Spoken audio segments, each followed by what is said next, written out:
नमस्कार, आपण पाहताय कोकणचं नंबर 1 महा चॅनल कोकण सात लाईव्ह. बातमीपत्रात आपलं स्वागत. सुरुवात करूया हेडलाईन्सनं. कणकवलीत एसटी बसेस व विभाग नियंत्रकांच्या खुर्ची टेबल जप्तीचा आदेश. गाडीचा पाठलाग प्रकरणी 5 जणांना न्यायालयीन कोठडी. आणि रासाई देवीच्या जत्रोत्सवास प्रारंभ, भाविकांची गर्दी. आता पाहूया सविस्तर बातम्या. ब्लू डार्टच्या कुरिअर गाडीचा पाठलाग केल्याप्रकरणी अटकेतील 5 जणांना येथील प्रथम वर्ग न्यायदंडाधिकारी यांनी न्यायालयीन कोठडी सुनावली आहे. मुंबई गोवा महामार्गावरती वेताळ बांबर्डे पुलाजवळ 30 डिसेंबरला मध्यरात्री ब्लू डार्ट गाडीचा पाठलाग करून अडवण्याचा प्रयत्न केल्याप्रकरणी सुजल पवार, राहुल शिरसाट, प्रशांत सावंत, प्रज्वल सावंत, राहुल नलावडे यांच्यावर गुन्हा दाखल करण्यात आला आहे. त्यांना शुक्रवारपर्यंत पोलीस कोठडी होती. पोलीस कोठडी संपल्यानंतर न्यायालयात हजर केले असता त्यांना न्यायालयीन कोठडी देण्यात आली. तसंच यातील मंदार सोनू उमळकर याला बाल सुधारगृहात पाठवण्यात आलं आहे. याबाबतचा पुढील तपास सहाय्यक पोलीस निरीक्षक जयदीप पाटील करत आहेत.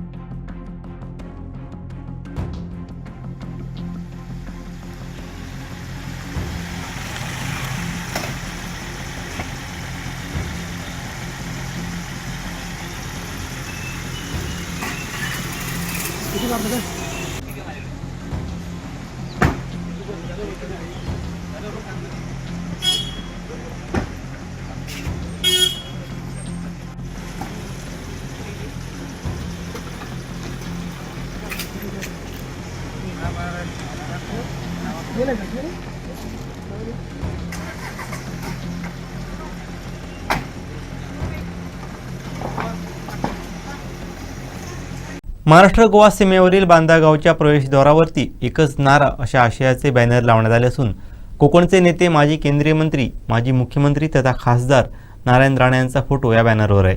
त्यामुळे मुंबई गोवा हायवेवरील हा बॅनर चर्चेचा विषय ठरला आहे.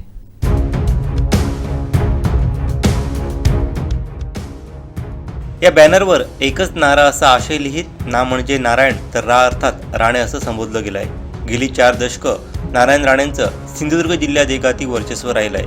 आजही नारायण राणेंच्या अवतीभोवती जिल्ह्याचं राजकारण फिरत आहे. रत्नागिरी सिंधुदुर्ग जिल्ह्याचे ते विद्यमान खासदार आहेत. नुकत्याच झालेल्या नगर परिषद निवडणुकीत भारतीय जनता पार्टीसह महायुतीतील घटक पक्ष शिवसेनेला मोठं यश प्राप्त झालंय. त्यात जिल्हा परिषद व पंचायत समिती निवडणुका कोणत्याही क्षणी जाहीर होण्याची शक्यता आहे. या पार्श्वभूमीवरती मुंबई गोवा महामार्गावर लावलेले हे बॅनर राजकीय वर्तुळात चर्चेचा विषय ठरला आहे.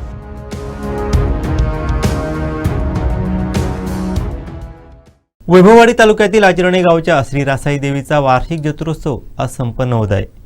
या जत्रोत्सवानिमित्त येणाऱ्या भाविकांसाठी श्री भैरी भवानी प्रतिष्ठानचे अध्यक्ष अतुल रावराणे यांनी महाप्रसादाची व्यवस्था केली आहे. या महाप्रसादाचा लाभ हजारो भाविकांनी घेतला आहे. पाहूयात.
वैभववाडी तालुक्यातील सर्वात महत्त्वाची यात्रा उत्सव म्हणजे रासाई देवीची यात्रा उत्सव. पौष पौर्णिमेला या यात्रोत्सवाची सर्व भक्तगण ही वाट पाहतात. आज पहाटेपासून या यात्रोत्सवाला प्रारंभ झालेला आहे. सकाळीच आपण पाहिली तर विधिवत पूजा होऊन त्यानंतर कलशारोहण झालेलं आहे आणि आपण आता या यात्रोत्सवात आहोत. यात्रोत्सवाची सकाळी प्रारंभ झाल्यानंतर अनेक मान्यवर मंडळी आहेत ही यात्रोत्सवात या सहभागी झालेले आहेत, उपस्थित आहेत. आपल्यासोबत सिंधुदुर्ग जिल्हा बँकेचे संचालक दिलीपराव राणे आहेत, भैरीभवानी प्रतिष्ठानचे अध्यक्ष अतुलजी राव राणे आहेत, त्याचबरोबर हनुमंत जयसिंगराव राणे आहेत, त्याचबरोबर या गावचे नागरिक आहेत, माजी सरपंच आहेत रुपेश राव राणे, या सगळी मंडळी आहेत. गेली अनेक दिवस या यात्रोत्सवाची जय्यत तयारी करत होते आणि या सर्वांकडे या यात्रोत्सवाबद्दल काय वाटतं हे जाणून घेणार आहोत. अतुलजी, काय सांगाल? गेली अनेक वर्ष आपण या देवीच्या यात्रोत्सवा माध्यमातून सेवा करताय, महाप्रसाद सर्व भाविकांना देत आहे, आता देखील महाप्रसादाचं वाटप आपल्या हस्ते करण्यात आलेलं आहे, काय सांगाल? सर्व सिंधुदुर्गवासियांना नवीन वर्षाच्या खूप खूप शुभेच्छा. कोकणसाच्या तुम्हा सर्वांना नवीन वर्षाच्या खूप खूप शुभेच्छा. आई रासाई देवीच्या यात्रेने नवीन वर्षाची सुरुवात झालेली आहे. या देवीची महती एवढी मोठी आहे की पहिले ही दर एक आठवड्याची इथे यात्रा भरायची. कालांतराने आपलं जे डिजिटलायझेशनकडे आपण चाललेलो आहे त्या पद्धतीने जे आज लोकांना तेवढा वेळ मिळत नाही, पण तरी पण जवळजवळ 3 दिवस आमचा हा उपक्रम रासाई देवीचा इथे चालतो. या जिल्ह्यातल्या महत्त्वाच्या ज्या यात्रा आहेत त्यापैकी वैभववाडी तालुक्यातली सर्वात महत्त्वाची ही रासाई देवीची यात्रा आहे. या देवीकडे जे माहेरवासिनी असतील, या गावातील ग्रामस्थांना तर ती पूर्णपणे तिचा आशीर्वाद आहेच, परंतु या तालुक्यातील, या पंचक्रोशीतील असतील किंवा या जिल्ह्यातील किंवा जिल्ह्याच्या बाहेरचे बरेच जण परदेशातून पण दरवर्षी इथे दर्शनाला येतात. या देवीकडे आपण जे काही मागणं मागाल ते पुढच्या यात्रेच्या आधी पूर्ण झालेलं असतं. ही या देवीची महती आहे. आज जे काही लोक आज आम्हाला देवीचा आशीर्वाद आहे, आज आम्ही जी काही सेवा करतो ती ती आम्हाला देवी बुद्धी देते, म्हणून आम्ही ती सेवा करू शकतो. देवीने ताकद दिलेली आहे. आज आमचे या तालुक्यामध्ये असतील की या गावामधील प्रत्येकजण हा आमच्या देवीच्या आशीर्वादाने आपापल्या क्षेत्रामध्ये अगदी प्रवीण आहे आणि अगदी वरती प्रत्येक म्हणजे अगदी मुख्याध्यापक असतील आज या गावातून दिलेले आहेत. या गावातून आज आमचे दिलीपराव राणे आज पहिले पंचायत समितीवर होते, जिल्हा परिषदेवरती होते, आज तर जिल्हा बँकेचे संचालक आहेत. या जिल्ह्यासाठी या गावातून प्रत्येक सुपुत्राने नेहमीच योगदान दिलेलं आहे. आज विजयराव राणे हे मुंबईमध्ये युनियन सांभाळतात, त्याचप्रमाणे त्यांचं शिवसेनेमध्ये महाराष्ट्रामध्ये चांगल्या प्रकारे काम आहे. संपर्क प्रमुख म्हणून शिवसेनेची जबाबदारी त्यांच्याकडे आहे. हे प्रत्येकजण हा देवीच्या आशीर्वादाने आपापल्या कामात नेहमीच सफल झालेला आहे. आज पंचायत समिती सभापती झालेले आहेत लक्ष्मणराव राणे यांनी या तालुक्याचं सभापतीपद नेतृत्व केलेलं आहे. महेश राव राणे असेल, जैसे हनुमंतराव राणे आहेत, उत्तम सुतार आहेत, म्हणजे प्रत्येक क्षेत्रामध्ये अतिशय चांगलं नाविन्यपूर्ण असं काम त्यांनी केलेलं आहे. आमचे प्रभादेंद्रराव राणे आहेत, ज्यांनी इथे पहिल्यापासून महाप्रसाद सुरू केला होता. आता काही वयाच्यामुळे आणि त्यांच्या तब्येतीमुळे त्यांना तेवढा वेळ देता येत नाही, पण त्यांनी सुद्धा मुंबईमध्ये चांगल्या प्रकारे आपला स्वतःचा कॅटरिंगचा व्यवसाय उभा केलेला आहे. प्रत्येकजण व्यावसायिक आहे, स्वतःच्या व्यवसायातून सामाजिक कार्य करत आलेले आहे. असे आमच्या गावातील प्रत्येक सुपुत्राचं काम आहे आणि हे फक्त देवीच्या आशीर्वादाने शक्य आलं आणि देवीच्या आशीर्वादामुळेच आम्ही हे सर्व करू शकतो. देवीचं दर्शन घेतलं, तुम्ही यावर्षी काय मागणं केलंय? देवीकडे आम्ही दरवर्षीप्रमाणे मागणं केलेलं आहे की आमच्या गावातील सर्वांना सुख, संपत्ती, सुदृढ आणि निरोगी असं आयुष्य दे. या जिल्ह्याला सुखी समृद्ध बनव, विकासाकडे जाऊ दे. आज आमचा 4 लेन रस्ता झालेला आहे. लवकरात लवकर आमचा सर्वात म्हणजे वैभववाडीकरांचा असेल की या जिल्ह्याला कोल्हापूरवरून दळणवळणाचा आमचा रेल्वेचा मार्ग, जेणेकरून नुसता 4 लेन होऊन उपयोगाचा नाही, कारण 4 लेनवरती ज्यांची चांगली सुस्थितीत आहेत ते गाड्या घेऊन येणार, पण सर्वसामान्य जो माझा नागरिक आहे, सर्वसामान्य जो या सिंधुदुर्ग जिल्ह्यातला जो रहिवासी आहे, त्याला रेल्वेची सुविधा ही लवकरात लवकर या शासनाकडनं उपलब्ध व्हावी. आणि ती मागच्याला सुरेश प्रभू साहेब असतेवेळी केंद्रीय मंत्री त्यांनी ती तशी नियोजन केलं होतं. आत्ताच्या याच्यामध्ये आता जे पालकमंत्री आहेत नितेश राणे, रवींद्र चव्हाण महाराष्ट्राचे अध्यक्ष आहेत, देवेंद्र फडणवीस मुख्यमंत्री आहेत, यांनी आता मागच्या संकल्पामध्ये म्हणजे जे मी माझ्या वाचनामध्ये आलं की आता त्यांनी तो महाराष्ट्राकडे तो घेतलेला आहे आणि महाराष्ट्राकडे घेऊन हा लवकरात लवकर हा रेल्वे मार्ग सुरू करायचं त्यांनी ठरवलेलं आहे आणि त्याला लवकरच रासाई देवीच्या आशीर्वादाने लवकरात लवकर तो पूर्ण व्हावा, जेणेकरून या सिंधुदुर्गाला एक चांगलं दळणवळणाचं साधन मिळावं. लवकरच आम्ही देवगडचा पोर्ट आहे तेही लवकरात लवकर व्हावं, जेणेकरून हा जिल्हा हा जसं वाढवण पोर्ट झालेलं आहे, जे आज औद्योगिक केंद्र बनलेलं आहे, तसंच हे पर्यटनदृष्ट्या, कारण हा पर्यटन जिल्हा आहे आणि पर्यटनदृष्ट्या ह्या जिल्ह्याची चांगली दळणवळण आणि चांगली सुविधा झाली तर नक्कीच गोव्याच्या धर्तीवर आमच्या जिल्ह्याचा विकास सुबत्ता येईल. हे होते अतुल रावराणे यांनी सांगितले की रासाईच्या चरणी आपण या वैभववाडी तालुक्याच्या आणि जिल्ह्याच्या समृद्धीसाठी साकडं घातलेले आहे. आचरणे गावच्या श्री रासाई देवीच्या जत्रोत्सवास उत्साहात प्रारंभ झाला. सकाळी विधिवत पूजन करून देवीची आरती करण्यात आली. त्यानंतर मानकरी व ग्रामस्थांच्या उपस्थितीत जत्रोत्सवाचा शुभारंभ झाला. पाहुयात.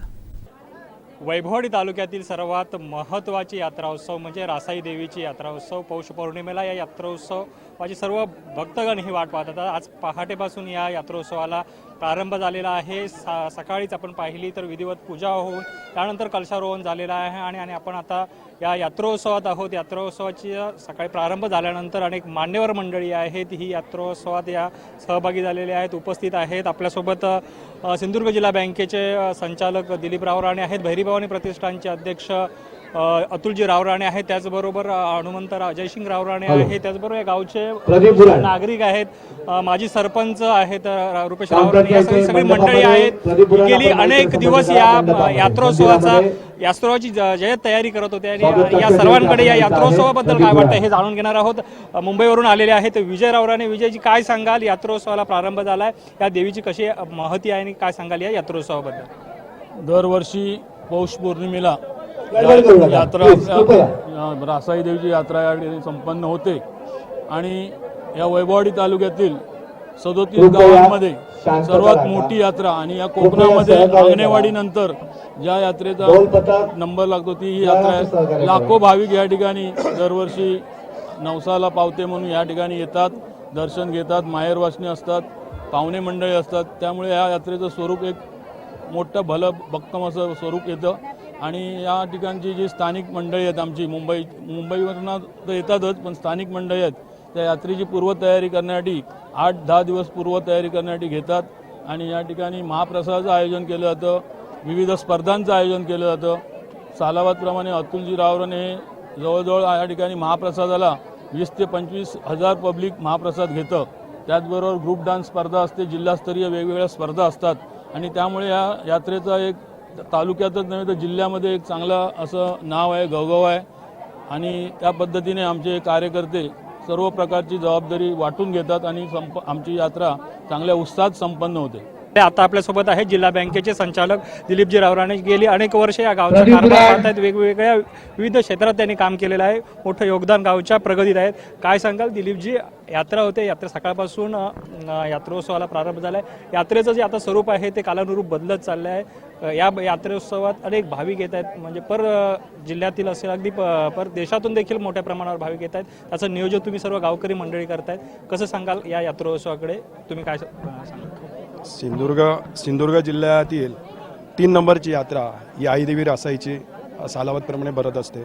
याही वर्षी नवीन वर्षाच्या सुरुवातीलाच या यात्रेचा प्रारंभ सुरू झाला आणि या यात्राच्या निमित्ताने गेले 15-20 दिवस या गावातील सर्वच ग्रामस्थ अतुल रावराणे असतील, विजय रावराणे, जेवढे आम्ही या ठिकाणी बाईटसाठी उभे होते, सगळेच ग्रामस्थ योग्य प्रकारचं या ठिकाणी आम्ही नियोजन करतो.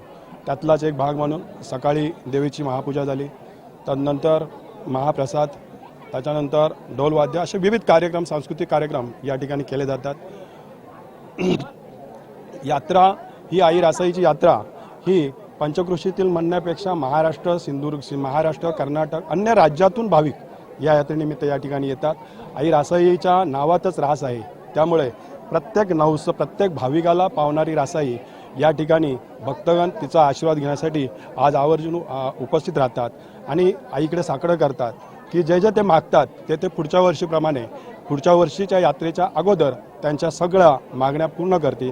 अशी शक्तिशाली असणारी महादेवी आई रासाई देवी आहे आणि त्यानिमित्तानं आज या ठिकाणी विविध कार्यक्रमाचं मी मगाशी म्हटल्याप्रमाणे आयोजन करण्यात आलेलं आहे. त्यातलाच एक भाग गेली 10-12 वर्ष अतुलजीराव राणे भैरीभवानी प्रतिष्ठानचे अध्यक्ष या ठिकाणी महाप्रसादाचं आयोजन करतात आणि त्या महाप्रसादाचा तालुक्यातील जिल्ह्यातील सर्वच लोक मोठ्या प्रमाणात लाभ घेतात. संध्याकाळीपर्यंत बरेचसे असे या ठिकाणी सांस्कृतिक कार्यक्रम आहेत. त्यातलाच एक भाग म्हणून खेळ पैठणीचा पण एक कार्यक्रम आहे. अशा प्रकारे या ठिकाणचं नियोजन केलं जातं. एवढं मी या ठिकाणी आपल्याला आवर्जून सांगेन. तुम्ही मगाशी म्हटल्याप्रमाणे की देवीकडे जे साकडं घातलं जातं यावर्षीचं साकडं पुढच्या वर्षी पूर्ण होतं. यावर्षी तुम्ही काय साकडं घातलात? येणाऱ्या जिल्हा परिषद आहेत, पंचायत समितीच्या निवडणुकीच्या संदर्भात आपण काय साकडं घातलात का? आणि भावी जिल्हा बँकेच्या अध्यक्षपदासाठी आपण काय साकडं घातलं? आई रासाई ही प्रत्येक लोकप्रतिनिधीला जो लोकप्रतिनिधी आईच्या समोर येतो, आईच्या पायापाशी येतो आणि जे मागणं मागतो ती आई तिचं मागणं पूर्ण करतं. मी तर म्हणेन यावर्षी जिल्हा परिषद असेल, पंचायत समिती असेल, ज्या होऊ घातलेल्या ज्या इलेक्शन असतील त्या माझ्या या गावातल्या सर्वसामान्य कार्यकर्ते असतील, जो याच्यासाठी इच्छुक असेल त्याला त्याचा लाभ व्हावा आणि जास्तीत जास्त नेतृत्व माझ्या गावातल्याच लोकांनी करावा असं मी आई रासाईकडे मागणं मागेन. जिल्हा बँकेचं नेतृत्व तुम्ही करावं असं साकडं घातलंय का देवी? आईला जे मी आईकडे आत्तापर्यंत मागितलं, अगदी ग्रामपंचायत सरपंच तेव्हापासून पंचायत समिती असेल, जिल्हा परिषद, काल जिल्हा बँकेचं संचालक असेल, जे मी आईकडे मागितलं तिथे आईने माझी मनोकामना पूर्ण केली आहे आणि यावेळीसुद्धा माझी जी इच्छा आहे ती पण आई पूर्ण करेल अशी मला आशा आहे. धन्यवाद. हे होते दिलीपराव राणे. यानंतर या गावचे माजी सरपंच बाळाराव राणे उर्फ जयसिंगराव राणे. गेली 15-20 दिवस या सर्व यात्रोत्सवाच्या नियोजनात ज्यांचा महत्त्वाचा वाटा होता ते हे जयसिंगराव राणे. आणि एकंदरीत या यात्रोत्सवाबद्दलची जी काही महती आहे ती अगदी विस्तृतपणे ते आपल्याला सांगू शकतील. काय सांगाल राव राणे, या देवीबद्दलची महती? आता आपण पाहिलं तर अतुलजी बोलले, दिलीपराव राणेजी बोलले, त्यांनी देवीबद्दलची महती सांगते, पण अगदी कशा पद्धतीने हा उत्सव साजरा होतोय देवीचा, परंपरा, त्याबद्दल काय सांगतात? सगळेच आता माहिती आमच्या विजयरावाने दिलेली आहे, अतुलरावाने दिलेली आहे, दिलीपरावाने दिलेली आहे. त्याच पद्धतीत समोरची देवी जी आमची आहे ती राशीची देवी आहे. ते कोणाच्या घरात कधी चूल पेटली नाही असं कधीच होत नाही. सगळ्यांच्या घरात दररोज जेवण केलं जातं, 3 वेळा जेवण मिळतं. हेच आमच्या देवीचं मोठं आम्हाला तिचा आशीर्वाद आहे आणि त्या आशीर्वादामुळे सगळे जे लोक मागतील ते आज जे तुम्ही मागाल ते पुढच्या वर्षी तुमचं पूर्ण होतं. म्हणून एवढी लोक आमच्या देवीला येतात.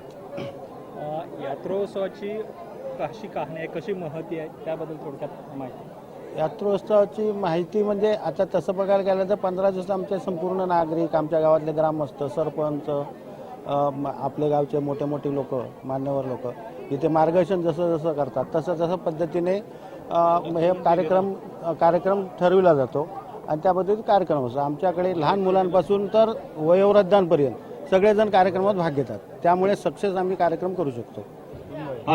आपल्यासोबत याच गावचे रहिवासी उत्तम सुतार आहेत. काय सांगाल या यात्रोत्सवाबद्दल, कशी आहे या देवीची महती? या ठिकाणी रासाई देवीला वंदन करून या आपल्या रासाई जी आमची देवी आहे ही 72 खेड्याची मालकीण आहे. या 72 खेड्याच्या मालकीनीमध्ये संपूर्ण येणाऱ्या या संपूर्ण आपल्या सिंधुदुर्ग जिल्ह्यातील सर्व जनता ही तिच्या आशीर्वादासाठी आमचे पै पाहुणे असतील, गावकरी असतील ते येत असतात आणि सर्वांना त्याचा लाभ होत असतो आणि सर्वांच्या रक्षणासाठी ती धावून येते. अशी माझी आई, हिला मी पूर्ण नम्र अभिवादन करतो. देवीच्या एखादा तुम्हाला आलेला प्रत्यय किंवा तुम्ही मागलेला मागणं असं काही हे आहे का, कथा आहे का, किंवा त्यामध्ये तुम्हाला कुठचा प्रत्यय आला आहे? ज्यावेळी आमच्या म्हणजे घरच्या प्रसंगी म्हणजे आमच्यावरती कुठली अडचण आली तर ते आम्ही मंदिरामध्ये नारायण घातल्यानंतर आम्हाला आई पावते असा आमचा अनुभव आहे. आपल्यासोबत वैभववाडी तालुक्याचे माजी सभापती लक्ष्मणराव राणे आहेत. राव राणेजी, आज यात्रोत्सवाला सुरुवात झाली, अनेक भाविक या मंदिरात आलेले आहेत. तुम्ही देखील एक खूप श्रद्धाळू आहात. काय सांगाल या यात्रोत्सवाबद्दल, कशी यात्रेची सुरुवात झाली आणि कशा पद्धतीने हा यात्रोत्सव आता बदलत चाललेला आहे, या संपूर्ण यात्रोत्सव? सर्वांना प्रथम नवीन वर्षाच्या शुभेच्छा देतो आणि खरोखरच या या ठिकाणी यात्रोत्सवानिमित्त आलेल्या सर्व जिल्ह्यामध्ये भाविकांचं 3 स्वागत. नंबरची यात्रा आणि वैभववाडी तालुक्यामध्ये या 1 ठिकाणी नंबरची यात्रा. या यात्रेसाठी नियोजनाप्रमाणे भाविक हे ओटी भरण्याचा मुंबईवरनं व कार्यक्रम या सिंधुदुर्ग ठिकाणी सुरू आहे. जिल्ह्यात टोटली सर्व सर्व भाविकांना गावातून विनंती येतात राहील. आणि आपण नवसाला रांगेचा पावणारे फायदा दैवत घ्यायचा असा आहे. देवीचा रांगेत महिमा आहे. या, रांगेत दर्शन घ्या. आणि खरोखरच आता पुरुषांसाठी सर्व मान्यवरांनी सांगितलं ते सगळ्यांनी एकदम बरोबर उजव्या बाजूला रांगा सांगितलं. आहेत. ते उत्तम सुधार, महिलांसाठी महेश डाव्या रावणे, बाजूला रांगा संतोष आहेत. बोडके वगैरे आमचे मित्रमंडळी एका रांगेत आहेत. चला. आणि रांगेचा आमची पण फायदा खूप घ्या. श्रद्धा आहे आणि आम्ही जे देवीकडे मागतो ते आमची इच्छा नेहमीच पूर्ण करते. आणि सर्व जे यात्रेकरू आले ते यात्रेकरूंना शुभेच्छा देतो आणि ते संपतो. धन्यवाद. आपल्यासोबत या गावचे माजी सरपंच आहेत महेशजी. महेशजी, तुम्ही देखील गेली 15 दिवस या नियोजनात आहात यात्रोत्सवाच्या. कशा पद्धतीने नियोजन केलेलं आहे, कोणकोणते कार्यक्रम आहेत? आपण यात्रा म्हटली तर सर्वत्र आपण पाहिलं तर एक यात्रा म्हणजे यात्राच असते, मात्र तुमच्या गावात जे आपण पाहिलं तर अनेक सामाजिक उपक्रम देखील राबवलेले आहेत. ते कोणकोणते उपक्रम राबवलेले आहेत आणि त्याचा कसा पद्धतीने ग्रामस्थांना, इथल्या नागरिकांना फायदा झालेला आहे? मी प्रथमतः रासाई देवीला वंदन करून मी येणाऱ्या सर्व भाविकांचं हार्दिक हार्दिक स्वागत करतो. गेले 15 दिवस आम्ही या यात्रेसाठी या सिंधुदुर्ग कोकणामध्ये म्हटलं तर सिंधुदुर्ग जिल्ह्यामध्ये दक्षिण काशी म्हणून ओळखणारी यात्रा आमची श्री रासाई देवीची गेले 15 दिवस असंख्य कार्यकर्ते झटतात. आमच्या ग्रामपंचायतच्या वतीने आम्ही फार्मर आय डी असू देत किंवा ज्या ज्या योजना ग्रामपंचायती असतील, जिल्ह्याच्या असतील, राज्य शासनाचे केंद्र शासनात त्या राबवलेल्या योजना या ठिकाणी आलेल्या सर्व भाविकांना त्याचा फायदा व्हावा, त्यांना संबंध द्यावं असं डिजिटलायझेशन केलेलं आहे. मोठ्या स्क्रीनवरती ही यात्रा आम्ही प्रस्तुत सुबक अशी आकर्षित करण्यासाठी आणि सर्वांना जेणेकरून समजेल. त्याचबरोबर या यात्रेनिमित्त आम्ही रक्तदान शिबिर किंवा ज्या काही आरोग्याच्या सोयीसुविधा आहेत म्हणजे हार्टपासून ECG असू देत, अन्य रक्तदान शिबिर असू दे, डायबिटीस असू देत, ब्लड प्रेशर, सर्व आरोग्याच्या तपासण्या या ठिकाणी उपलब्ध करून दिलेल्या आहेत. तसेच गेले 15 दिवस आम्ही सगळे कार्यकर्ते या देवीचे सर्व ग्रामस्थ एकजुटीने एकमताने या ठिकाणी एक दिलाने काम करतात.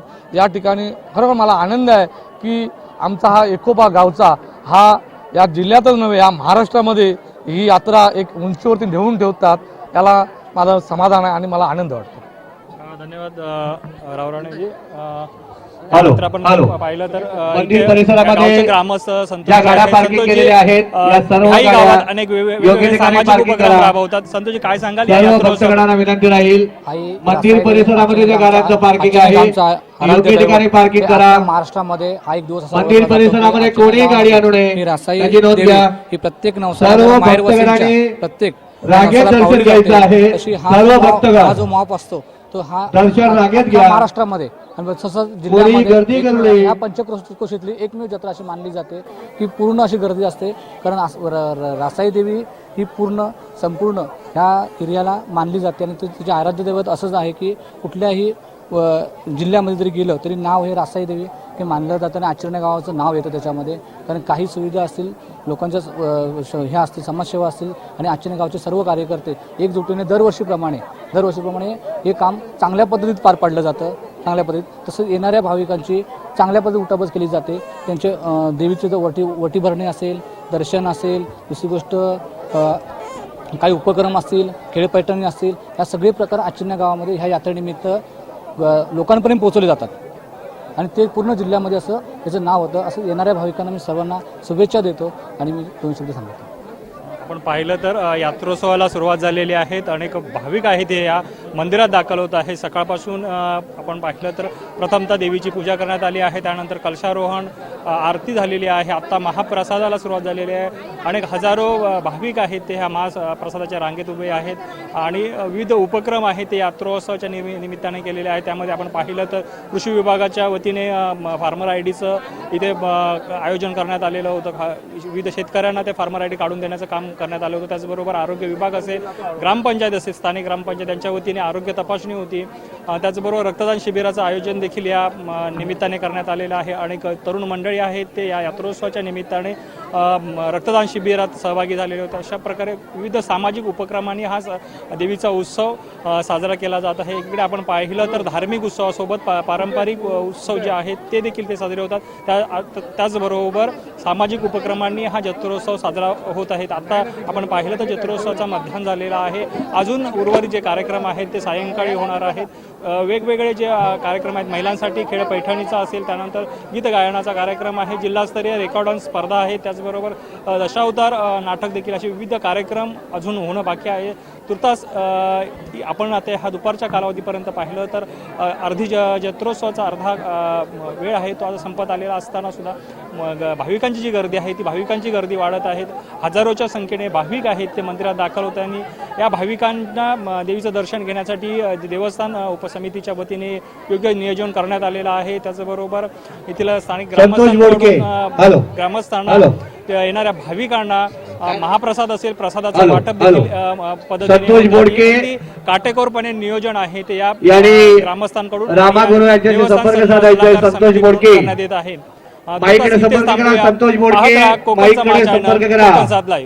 सावंतवाडी शहरातील गोरगरीब लाखे समाजातील बांधवांना देवदर्शनाला पाठवण्याचं स्वप्न नगरसेवक हेमराज उर्फ बाबू कुडतरकर यांनी पूर्ण केलं आहे.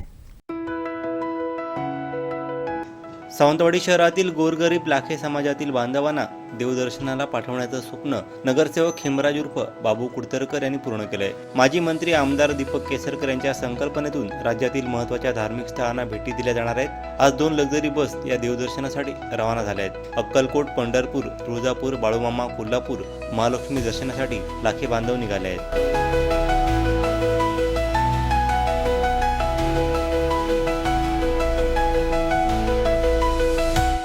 आज दिलेल्या शब्दाप्रमाणे आमचे वार्डाचे नगरसेवक साहेब बाबू कुडतरकर, तसेच आमचे देव्याश्री मॅडम साहेब, तसेच आमचे शर्वरी मॅडम, तसेच सुभाष मॅडम आणि साई सुभाष मॅडम यांच्या सहकार्याने आणि दीपकभाई साहेबांच्या कृपेमुळे आज खूप वर्षानंतर आमच्या लाखे वस्ती समाजातील सर्व महिला ज्या अनाडी आणि अनेक काही आहेत अशा ज्याने कधी असा एवढा मोठा दौरा पाहिलेला नाही, अशा दौऱ्याला घेऊन दीपकभाईंनी दिलेल्या शब्दाप्रमाणे हे लोक जात आहेत.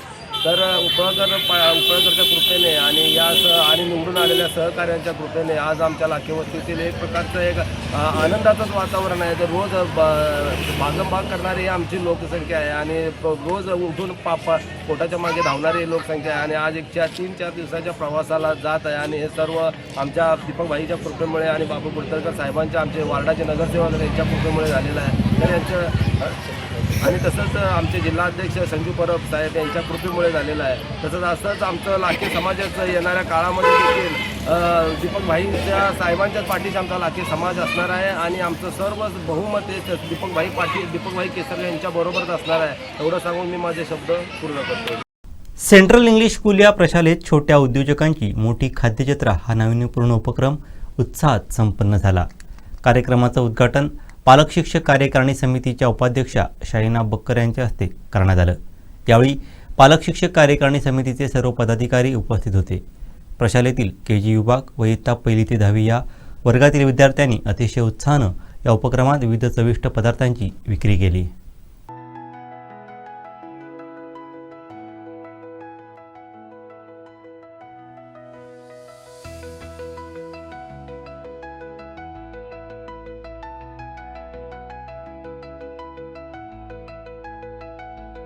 यामध्ये विद्यार्थ्यांनी भाज्या व फळे वापरून सँडविच, चीज सँडविच, फळांचे juice, cake, bread pizza, chicken malai, chicken roll, fruit custard, donuts, noodles, burger, wafer chaat, bhel, विठ्ठलवडा, panipuri, shevpuri, milkshake, cold coffee, लिंबू सरबत, pav bhaji, Oreo dessert, chicken biryani, gajar halwa, cake, donut, momos, corn chaat, chicken sticks इत्यादी पदार्थ पालकांच्या मदतीने बनवले.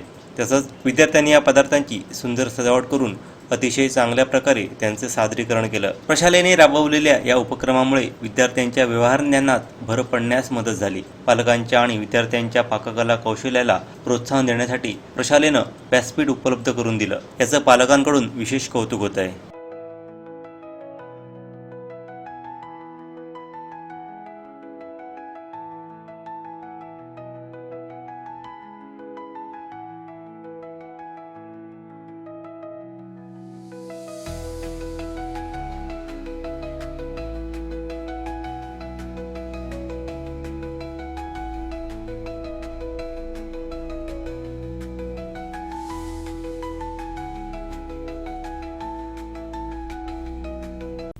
कणकवलीत एसटी व दुचाकीमध्ये सन 2003 मध्ये झालेल्या अपघात प्रकरणी मृतांच्या नातेवाईकांना भरपाईचे आदेश मोटार अपघातात न्यायाधिकरणानं दिले होते.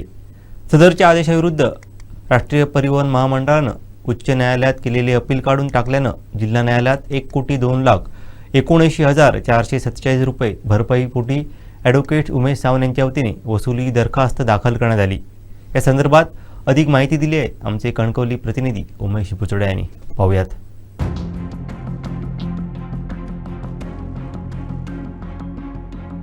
कणकवली बस स्थानकातील विभाग नियंत्रक कार्यालय आणि बसेसच्या जप्तीचे आदेश निघालेले आहेत आणि त्यानंतर जे अधिकारी येथे आलेले होते आणि त्यांनी इथे पाहणी केली.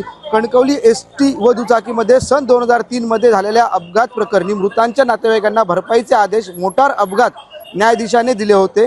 सदरच्या आदेशाविरुद्ध राज्य परिवहन मंडळाने उच्च न्यायालयात केलेले अपील काढून टाकल्याने जिल्हा न्यायालयाने 1,79,447 रुपये भरपाईची ॲडव्होकेट उमेश सावंत यांच्या वतीने वसूल दरखास्त दाखल करण्यात आली. यात मोटार अपघात न्यायाधीश तथा जिल्हा न्यायाधीश क्रमांक 1 श्रीमती V.S. देशमुख यांच्या आदेशानुसार दरखास्तदारासहित कणकवली न्यायालयात बेलीफ राज्य परिवहन मंडळाचे विभाग नियंत्रक कार्यालयात मालमत्ता जप्तीसाठी दाखल झाले. जंगल मालमत्ता, लाल रंगाच्या 2 एसटी बसेस, 2 वातानुकूलित शिवशाही बसेस, विभाग नियंत्रकाची खुर्ची, टेबल, एसटी आदी जप्तीचे आदेश देण्यात आले होते. त्यानुसार हे आदेश काल दिल्यानंतर येथे जप्तीसाठी अधिकारी देखील आले होते, पण वरिष्ठ अधिकाऱ्यांशी चर्चा करून पत्रव्यवहार करून काही ही आदेश आहे ती जप्तीची आहे ती मुदत मागण्यात आली आणि त्यानंतर त्याच नातेवाईकांनी काही मुदत दिलेली आहे. 12 जानेवारीपर्यंत मुदत दिलेली आहे. त्यामुळे तुर्तसा हे आदेश जो आहे कारवाई टळलेली आहे, पण 1 कोटीच्या पेक्षा जास्त नुकसान भरपाई त्यांच्या नातेवाईकांची मागणी आहे. त्यामुळे पहिलीच जिल्ह्यातली घटना आहे की ही जी नुकसान भरपाई देण्याचे आदेश हे न्यायालयाने दिले आहेत. त्यामुळे कुठेतरी खळबळजनक घटना ही सिंधुदुर्गातली आहे आणि याच एसटी आणि कार्यालयाचे जप्तीचे आदेश निघाल्यामुळे आता म्हणजे जप्तीचे आदेश निघाल्यामुळे कुठेतरी आता ह्या एसटी प्रशासन असेल किंवा न्यायालय आहे ते नेमकं काय भूमिका घेते हे देखील आता पाहावं लागणार आहे. कॅमेरामॅन साहिल बागवेसह उमेश बुचडे, कोकणसाद लाईव्ह, कणकवली. आज 3 जानेवारी म्हणजे सावित्रीबाई फुले यांची जयंती आणि या जयंतीनिमित्त आज आपण विशेष कार्यक्रम कोकणसाद लाईव्हच्या माध्यमातून घेतला आहोत की सावित्रीच्या लेखी. सिंधुदुर्गात बऱ्याच सावित्रीच्या लेखी आहेत, पण आज आपल्यासोबत विशेष सावित्रीच्या लेखी म्हणजे शर्मिला मिलिंद केळुस्कर मॅडम आहेत आणि त्यांच्यासोबत त्यांची मुलगी भार्गवी केळुस्कर देखील आहे. यांनी आपल्या मुलीला देखील सावित्रीबाई फुले यांचे जे जीवनचरित्र आहे ते सांगितलेलं आहे. तसंच त्या देखील एकपात्र अभिनय आणि सावित्रीबाई यांच्या चरित्रावर देखील भाष्य करतात आणि त्यांनी या संपूर्ण समाजामध्ये महिलांसाठी महिलांची जी मागची जी परिस्थिती होती त्यावेळीची परिस्थिती आणि आत्ताची जी परिस्थिती आहे याबद्दल त्यांनी म्हणजे बऱ्याच कविता देखील लिहिलेल्या आहेत आणि त्याच संदर्भात आपण त्यांच्याशी चर्चा करूया सावित्रीच्या लेखी या कार्यक्रमामध्ये. मॅडम नमस्कार. कोकणसाद लाईव्ह मध्ये आपलं स्वागत आहे. प्रथमतः सावित्रीबाई फुले यांची जयंती आज आहे. भार्गवी तुझं पण स्वागत आहे. या आजच्या जयंतीनिमित्त सावित्रीबाई फुलेबद्दल काय सांगशील? काय आज तू एक सावित्रीची लेख म्हणून उभी आहेस. सावित्रीबाई फुले या भारतातील पहिल्या शिक्षक आणि मुख्याध्यापक आहेत. त्यांनी मुलींसाठी सगळ्यात खालच्या समाजातील समजणाऱ्या मुलींसाठी पहिली शाळा काढली व त्या पहिल्या शिक्षक होत्या. त्या काळात मुलींना शिकण्याचा अधिकार नसताना सुद्धा त्यांनी मुलींना शिकवले व त्यांचे नवरे ज्योतिबा फुले यांच्या बरोबर मिळून त्यांनी सुद्धा शिक्षण घेतले.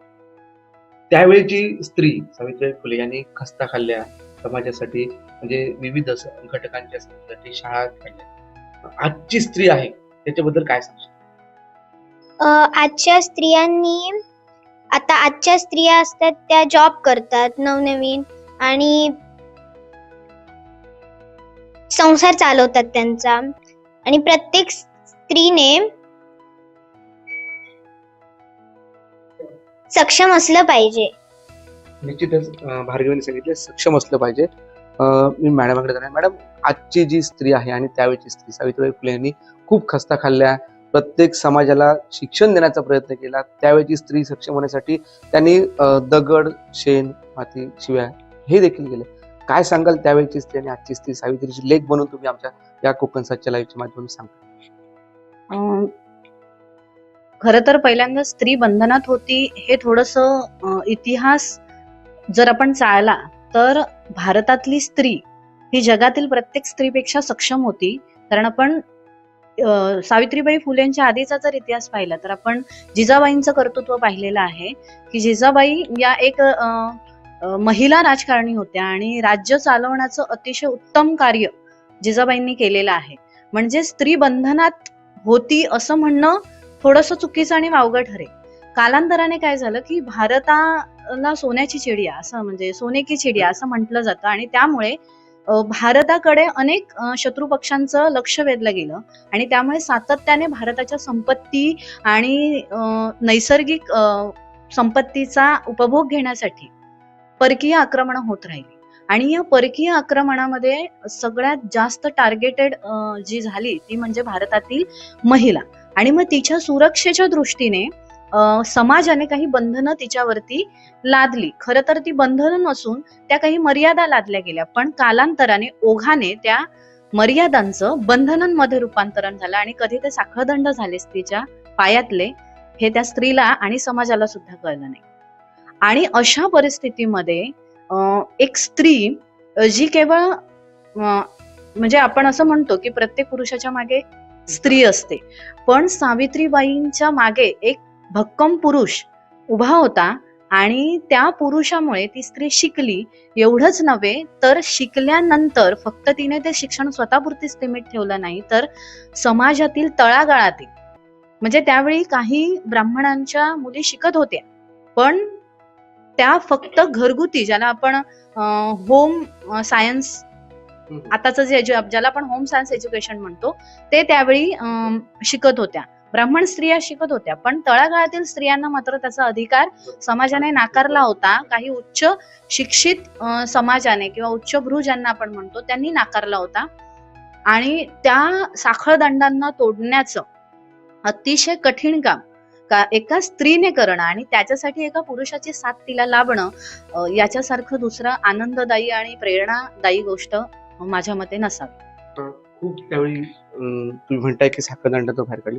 ज्यावेळी सावित्रीबाई फुले बाहेर पडायच्या शिक्षण महिलांना मुलींना घेऊन चला शिकायला चला, त्यावेळी काही मुलं यायची नाहीत, काही त्यावेळी परिस्थिती तशी होती, काही त्यांना म्हणजे वेगवेगळ्या बोललं जायचं, त्यांच्याबद्दल अपप्रचार देखील केला जायचा. काय सांगाल त्याबद्दलची आठवण?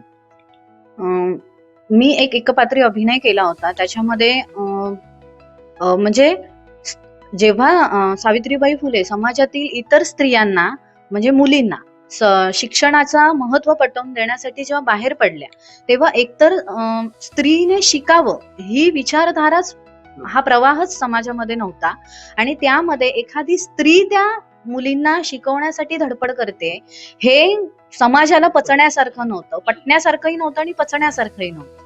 आणि त्यामुळे समाजातील इतर लोकांनी, आता हे तेव्हाचं नाही आत्ताचं पण आहे, की तुम्ही जर एखादं चांगलं काम करत असाल, एखादा वेगळा मार्ग जर तुम्ही चोखंदळत असाल तर तुम्हाला अडीअडचणी आणि प्रचंड विरोध तुम्हाला सहन करावा लागतो.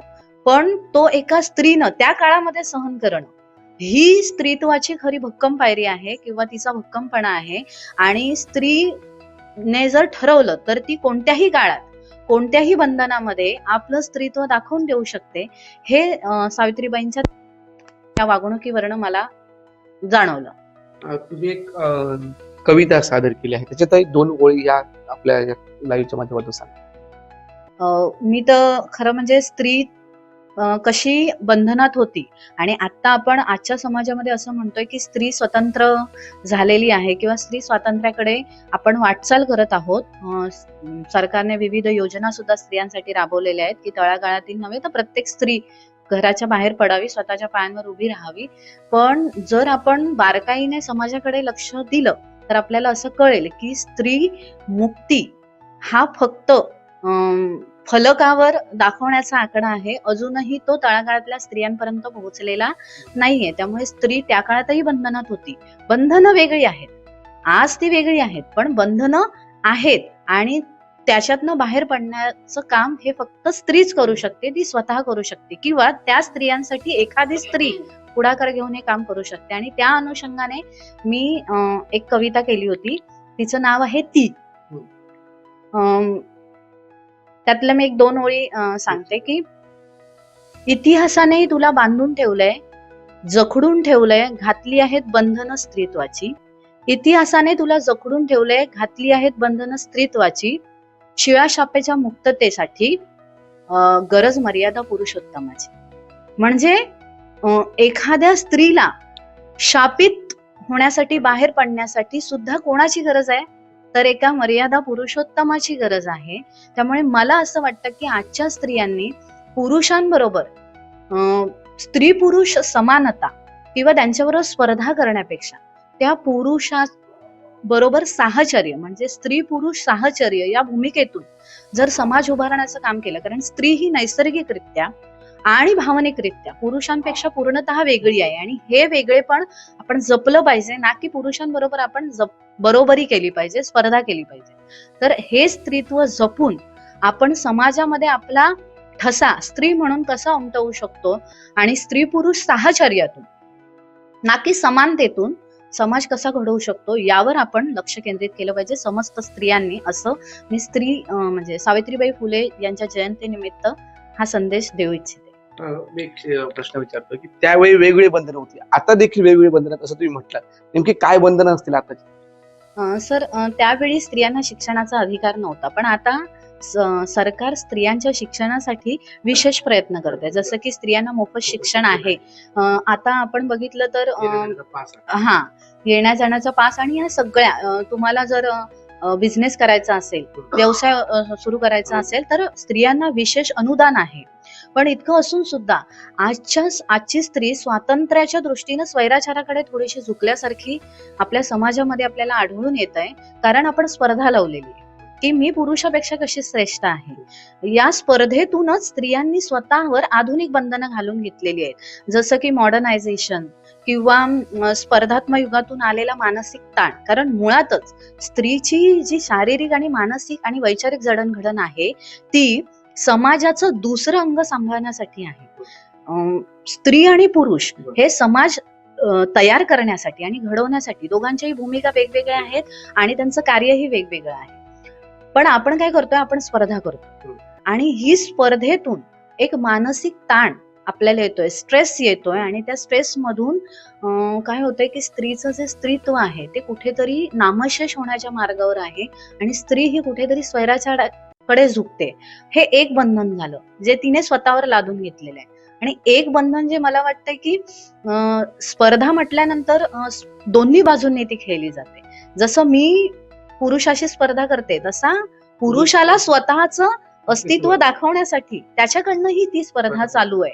आणि मग या स्पर्धेच्या नादामध्ये स्त्रीला खाली ओढण्यासाठी तिच्या चारित्र्यावर शिंतोडे उडवले जातात. आणि हे आपल्याला वेगवेगळ्या अगदी कॉर्पोरेट लेवल पासून वेगवेगळ्या व्यवसायांमध्ये दिसलं जातं की स्त्रीला जर मागे ओढायचं असेल तर तिच्या चारित्र्यावर शिंतोडे उडवले जातात. तिचं चारित्र्य हनन कशा पद्धतीने होईल यासाठी प्रयत्न केले जातात. आणि हे कुठेतरी प्रयत्न थांबवले पाहिजेत असं वाटतं. आणि यासाठीच मी म्हटलं की स्त्री पुरुष समानतेपेक्षा स्त्री पुरुष साहचर्य हा जर आपण बाणा अंगीकारला तर समाज अतिशय चांगल्या पद्धतीने घडू शकेल असं मला वाटतं. तुम्ही सावित्रीबाई यांच्या बऱ्याच म्हणजे माहिती किंवा समाजासमोर वेगवेगळे मुद्दे मांडलेले आहेत. तुमची मुलीला देखील सावित्रीबाई फुले तुम्ही बनवता आणि त्यांच्या निमित्ताने वेगवेगळ्या स्टेजवर त्यांनी एकपात्री भूमिका केलेली आहे. आपण दोघांनी यावेळी या सावित्रीच्या जिल्ह्यातील असतील किंवा महाराष्ट्रातील लेकींना काय संदेश द्या?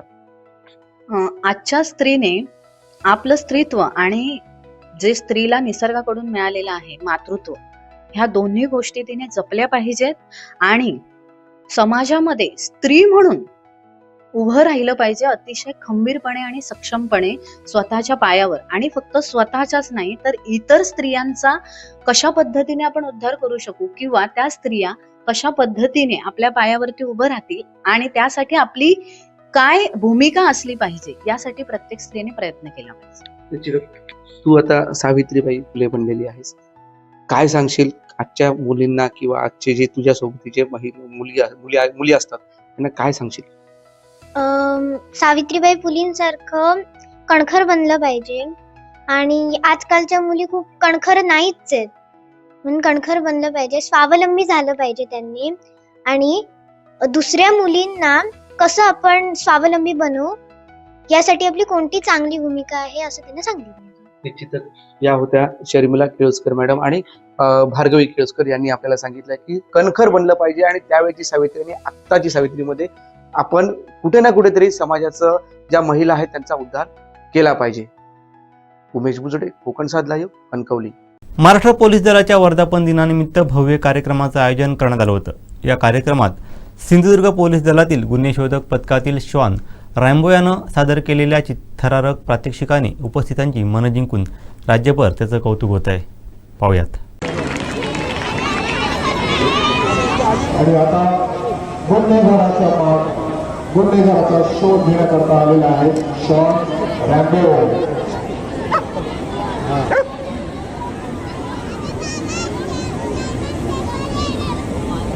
सिंधुदुर्ग येथील आमचा हा शॉन रॅम्बो पोलीस हवालदार अमित वेंगुर्लेकर गेलेला आहे.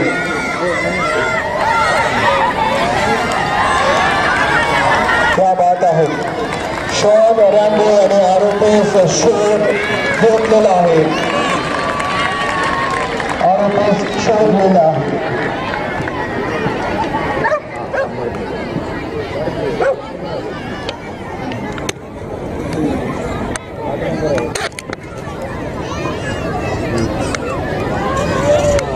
शेवटी ठळक घडामोडी पुन्हा एकदा. कणकवलीत एसटी बसेस व विभाग नियंत्रकांच्या खुर्ची टेबल जप्तीचा आदेश. गाडीचा पाठलाग प्रकरणी 5 जणांना न्यायालयीन कोठडी. आणि रासाई देवीच्या जत्रोत्सवास प्रारंभ, भाविकांची गर्दी. बातमीपत्रात वेळ झाली ते थांबण्याची. पाहत राहा बदलत्या कोकणचा बुलंद आवाज. कोकणचं नंबर 1 महा चॅनल कोकण साध लाईव्ह. धन्यवाद.